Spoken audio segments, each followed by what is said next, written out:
Hi, in today's tutorial I'm going to show you how to erase the background from image on the Photopea website. So all we need to do first of all, just go and open the browser that you're going to use to follow this tutorial step with.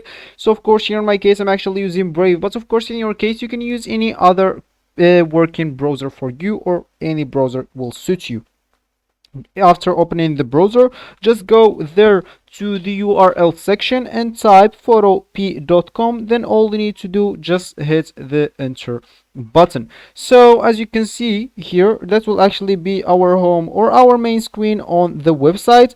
And of course, if you want to actually start working on that, all you need to do, just go and open a new project, or if you want to open something from your computer, you will have even the option of choosing templates or PSD template, or you can drop any file right here. So for me, I'm just going to click at the new projects and going to choose this one as an example. So of course from here, if I want to erase the background from this image, all I need to do first of all is, as you can see here at the right, we have the components of this image. We have the hello world, we have the what a beautiful day right here, we have the flower, and we have the background. So as you can see, I can choose whatever of them, and I can actually move them if I want.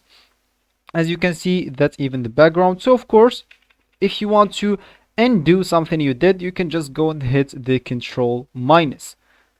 And if you want to erase the background, just you would like to choose this background right here and click delete option at your keyboard. Of course, if you don't have that, you can just go and right click on that, then go and click at delete, and as you can see, now the background is deleted. So this will be actually for this tutorial. I hope you like it. Thank you guys for watching, and goodbye.